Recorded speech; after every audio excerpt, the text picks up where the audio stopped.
नमस्कार, जय बाबा विश्वकर्मा भगवान की जय। फ्रेंड्स, एकता में वह शक्ति होती है जो कि किसी भी बड़ी से बड़ी समस्या को हल किया जा सकता है। फ्रेंड्स, हम सब लोगों ने ज़रूर ये चीज़ जाना होगा कि एक और एक दो भी होते हैं और एक 11 भी होते हैं। आज विश्वकर्मा समाज के सारे प्रतिष्ठित लोगों ने सेक्टर 63 नोएडा में एक और एक 11 के रूप में उन्होंने परिचय दिया और उन्होंने अपने वक्तव्य रखा। और इस वीडियो में आगे हम लोग जानने वाले हैं कि विश्वकर्मा समाज के उत्थान के लिए लोगों की क्या भूमिका रहेगी और क्या उनका वक्तव्य है। इस तरह के जानकारी आज आपको इस वीडियो में देखने वाला है, तो आप लोग बने रहिए NCR हलचल के साथ। बहुत बहुत धन्यवाद। आइए श्रवण करते हैं।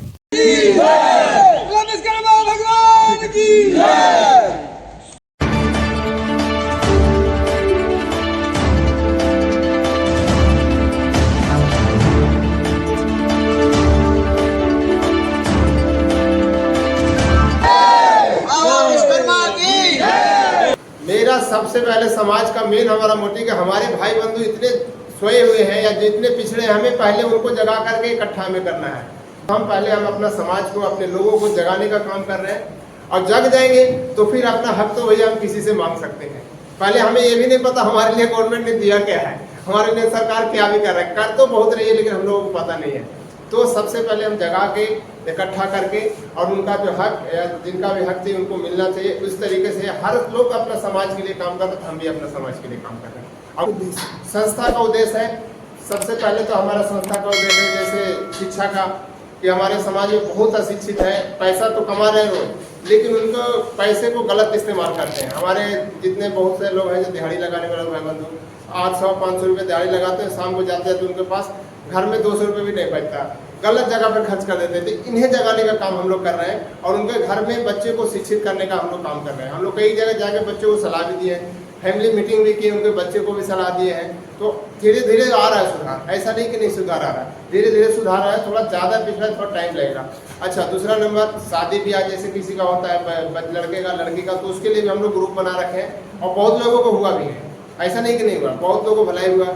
किसी को मिसहैपनिंग कोई ऐसी समस्या आ जाए कि अचानक किसी का कोई दिक्कत परेशानी आ जाए, बीच में कई लोग ऐसे हैं जिनको डेथ हो गया अचानक, तो उन लोग भी है, उन लोगों को भी हम लोग सहयोग किए तन मन धन से जितना हो सका। ये नहीं कह रहे हम इतने मोटे रकम से मोटे चीज़ से, जितना हुआ उसमें हम लोग सहयोग दिए हैं।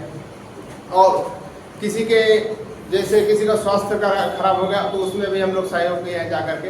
तो धीरे धीरे कर रहे हैं, ऐसा नहीं है, हर जो जरूरत किसी समाज को उत्थान के लिए कर रहे हैं। और बाकी आगे जैसे हमारे पास ताकत बढ़ेगा तो हम लोग और भी आगे करने के लिए तैयार करेंगे। और हमारा जब ताकत बढ़ जाएगा पूरी तरीके से तो एक दिन ऐसा भी है कि हम सरकार से अपना हक भी मांगेंगे, जो हमारा जो हक है उस पर भी हम लोग काम कर रहे हैं। लेकिन अभी उतना हमारी ताकत नहीं बना है, जिस दिन बन जाएगा जब संगठित रहेंगे। हाँ, जब ये तभी हो पाएगा जब संगठित रहेंगे। यही संगठन को एकत्रित करने के लिए, मजबूत बनाने के लिए हम लोग मीटिंग कर रहे हैं, हर महीने मीटिंग कर रहे हैं, हर हफ्ता में हम लोग मेंबर लोग मीटिंग करते हैं, कोर मीटिंग करते हैं, सब कुछ हम लोग करते रहते हैं, तभी जाके हो पाएगा। हमारे बीच युगल किशोर ठाकुर जी आए हैं जो बहुत पहले से अपने समाज से जुड़े हुए हैं और इस तरफ जो है पहली बार आए हैं। इनको नमस्कार। तो 2004 से पहले से यहाँ वसुंधरा में बेल कमेटी थी, पहले भारत इलेक्ट्रॉनिक्स लिमिटेड, उन लोगों ने, वहाँ काफ़ी विश्वकर्मा की संख्या है, उन लोगों ने विश्वकर्मा परिवार बनाया। लेकिन कुछ दिन चलने के बाद वो बंद होने के कगार पे था। लेकिन जो नवयुवक लोग हैं उसमें कोई साथ नहीं दिए, पुराने होते गए और वो निकलते गए और इस तरह से धीरे धीरे वो आज बंद हो गए। अब इस तरह से हम लोगों ने काफ़ी कोशिश किया। हम तो काफ़ी दूर दूर तक दिल्ली में जाते थे, हम तो फरीदाबाद में भी गए थे लोगों को जोड़ने के लिए। और उसमें एक राजेश जी भी मिल गए थे, राजेश जी कई बार आए थे। ये अच्छी बात है, आप मिल के रहिए और जागरूक बने रहिए। और क्या खासकर इसमें क्या है कि समाज में जहाँ तक मेरा अनुभव है कि राजनीतिक लोग घुस जाते हैं और उसमें फिर फूट पड़ जाती है और धीरे धीरे खत्म हो जाती है। तो इससे दूर रहिए, समाज की भलाई सेवा के लिए आए हैं वो करते रहिए। ओके, आपका बहुत बहुत धन्यवाद। विश्वकर्मा समाज जो ये चल रहा है आगे, जैसे ये चल रहा बढ़ रहा, एक एक कदम धीरे धीरे आगे बढ़ते चले, पीछे नहीं हटे। अगर कोई पीछे हट रहा है तो उसको कोशिश ये हम करें उनको साथ लेके चलेंगे। जय श्री विश्वकर्मा। संगठित का मतलब है एक रहना। एक रहोगे तो कोई उंगली नहीं उठाएगा। जैसे कि हमारे हाथ में 5 उंगली है, तो एक उंगली से अगर किसी पे वार करूंगा तो हमारे उंगली पे चोट आएगी, लेकिन अगर यही 5 को एक कर आप पर वार करूंगा तो आपको चोट आएगी, मेरे पे चोट कम आएगी। तो इसलिए एक जरूर रहिए, तभी सेफ रहोगे। विश्वकर्मा, जय विश्वकर्मा। आप जैसा कि सब लोग एक दूसरे को काटिए नहीं और इसको सहयोग कीजिए, शरीर बना के रखिए और आगे इसको बढ़ाने की कोशिश कीजिए। काटने की कोशिश कोई मत कीजिए कि आगे बढ़ेगा तो हम लोग का आगे नाम ऊंचा जाएगा, क्योंकि सबसे जगह पे नाम ये नीचा है।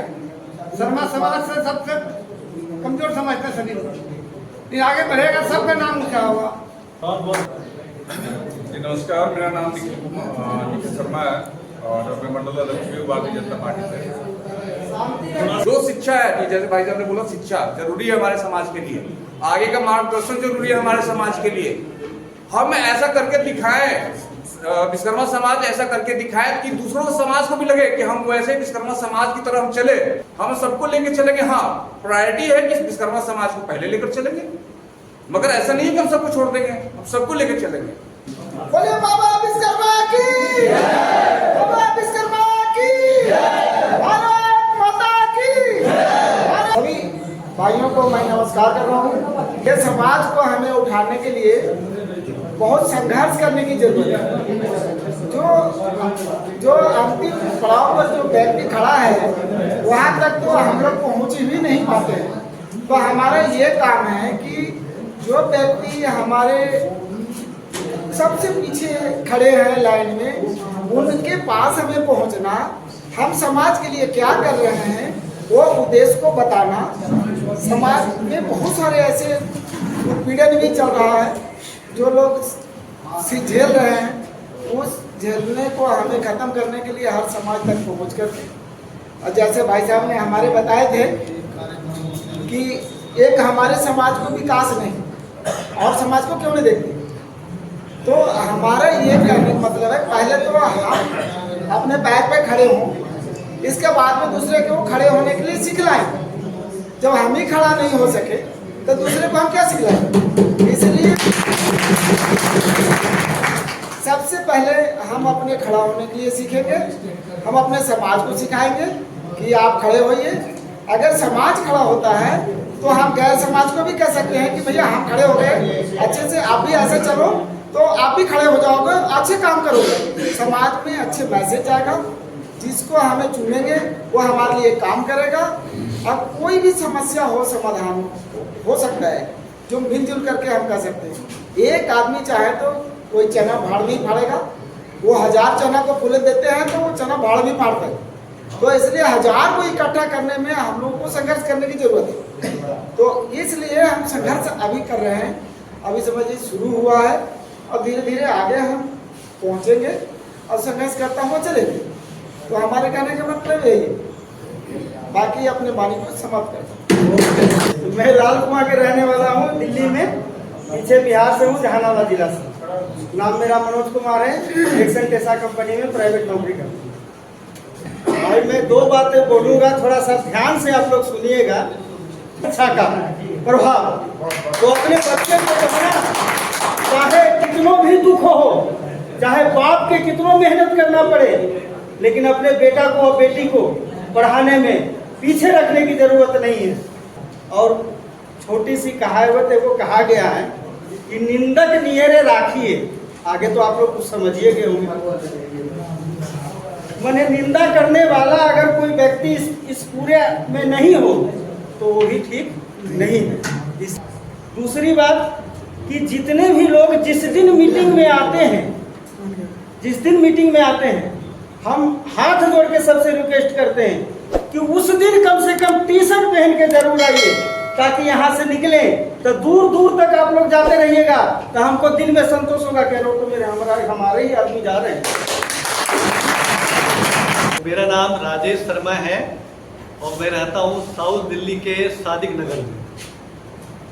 और नौकरी जो है मेरी सरकारी नौकरी है और मिनिस्ट्री ऑफ होम अफेयर्स के डिपार्टमेंट। मेरे भी 2 बच्चे हैं, दोनों पढ़ रहे हैं अभी, एक तो जॉब करने लगा है। बाकी देखिए, समाज के लिए शिक्षा, एकता और आत्मनिर्भरता ये काफ़ी महत्वपूर्ण चीज़ें हैं। शिक्षा, एकता और आत्मनिर्भरता। तो जब तक आप शिक्षित नहीं होंगे, बच्चों को शिक्षित नहीं करेंगे, एकता भी नहीं आ पाएगी क्योंकि उनको शिक्षा नहीं मिलती है। जब शिक्षा होगा, आप एकत्रित होंगे, आत्मनिर्भर होंगे, तो समाज में आपका भी नाम होगा और समाज का भी नाम होगा। और जब इन चीज़ों के साथ जब आप एक संगठन बनाएंगे, जो हम लोगों ने, आप लोगों ने मिलकर बनाया है, इससे अपने समाज को एक नई ऊंचाई की तरफ ले जा सकते हैं। मेरा नाम दिनेश शर्मा है, सिवान जिला से बिलोंग करता हूँ और यहाँ महानगर के पास श्याम पार्क मेट्रो स्टेशन है, वहाँ रहता हूँ। और जॉब है मेरा संचार मंत्रालय में, ministry of communication, central secretariat में। संगठन बनाया है, संगठित रहना चाहिए। दूसरी बात है, किसी ने कहा है कि हम जाति पाति को नहीं मानते। देखिए, मैं कहना चाहता हूँ कि जाति व्यवस्था जो है इस देश की सच्चाई है। हमारा संविधान भी बना इस देश को जाति व्यवस्था को ध्यान में रख के ही बना है। आज के डेट में देखो, अग्रवाल समाज है, जाट समाज है, गुर्जर समाज है, सब अपना संगठित होकर एक संगठन चला रहा है। तो हम विश्वकर्मा बंधु जो है क्यों नहीं संगठित हो जाए? जब तक हम संगठित नहीं होंगे, हमारा कोई एक नेता नहीं होगा, तब तक सरकार हमारी समस्या सुनने वाली नहीं है। नहीं हमारी बात वहाँ तक पहुँचेगी और नहीं सरकार उसको संज्ञान में लेगी। लेकिन ये 8-10 ही लोग हैं जो पूरा विश्वकर्मा समाज को परेशान कर रखे हैं। ये न एक मंच पे आते हैं, न सरकार हमारी को सुनती है। बाकी आम पब्लिक तो है सिंपल सा, वो जिधर हमारा नेता कहेगा चल पड़े। लेकिन 8-10 जो नेता जो समाज को डिवाइड किए हुए हैं, वो जब तक एक नहीं होंगे तब तक पब्लिक किधर जाएगी? हर संगठन को, हर पार्टी को चलाने के लिए एक नेता है ना आज के डेट में, वो बोलता है, समाज चल पड़ता है। लेकिन जब 4, 8, 10 टुकड़ों में बंटे रहेंगे तो आधा उधर जाएगा, आधा उधर जाएगा, उधर जाएगा। दूसरी चीज ये है कि वो बुलाया, मैं बुलाया तो वो नहीं आया, तो वो बुला रहा है तो मैं क्यों जाऊँ? ये भी कहानी है अपने समाज में। तो कहने का मतलब है कि हमें संगठित रहना है और हमें अपने समाज को अभी फिलहाल ध्यान रख के संगठित करना है, विश्वकर्मा समाज को। सर, इसको प्रेरित कैसे किया जाए? बाकी सारे लोग जो बोलते हैं मेरे पास समय नहीं है, सब लोग अपना काम करते हैं, आप बिजी है, समय तो इसको प्रेरित कैसे किया जाए, थोड़ा कुछ बताइए। सबके साथ प्रॉब्लम है, समय तो की कमी है, लेकिन ठीक है, उसी में टाइम निकालिए, जिम्मेवारी बांटिए। सबसे इसका फायदा तो सबसे ज़्यादा तो ये है कि मजबूरी में हम लोग बिहार से आए हैं, नौकरी कर रहे हैं, नौकरी के साथ साथ बच्चों को अच्छा एजुकेशन दे दिए, पढ़ा लिखा दिए। जब वो बच्चा शादी लायक होता है तो हम अंधेरे में तीर मारते हैं, जबकि बगले में लड़का होता है, लड़की होती है, लेकिन कोई प्लेटफॉर्म नहीं है हमारे पास। मेन मकसद यही है, उस प्लेटफॉर्म पे जाके हम अपना बेटे का, बेटी का रिज्यूम डालते हैं और वहीं से सब बड़ा मसाला हमें मिल जाएगा। ठीक है, अंधेरे में तीर मारता है, खोजता है, कहीं पता नहीं, 3-4 साल से परेशान है लोग। ठीक है, सबसे बड़ी समस्या आज के डेट में ये है। ठीक है, लोग परेशान है, बच्ची क्वालिफाइड है, उसके लायक योग्य जो है वर नहीं मिल रहा है, लड़का के लिए योग्य लड़की नहीं मिल रही है, ओवर एज होता जा रहा है, 4-4 साल से खोजे जा रहे हैं। तो ये भी इसका फायदा एक ये भी होना चाहिए। और जो ये संगठन है फुली ऑर्गेनाइज्ड होना चाहिए, लोगों का विश्वास जमे। इस संस्था का सबसे मेन मकसद जो है, जो हम एक दूसरे को कोई नहीं जानते हैं। अब बताइए, भाई जी गया से है, मैं गया से मैं भी 28 साल से रह रहा हूँ, शायद ये भी 30 साल से रह रहा हूँ। एक छोटी सी उदाहरण दे रहा हूँ, मैं ये नहीं करूँगा कि होता है, लेकिन हम दोनों एक दूसरे को जान नहीं रहे। आवाज बच्चे हो गई।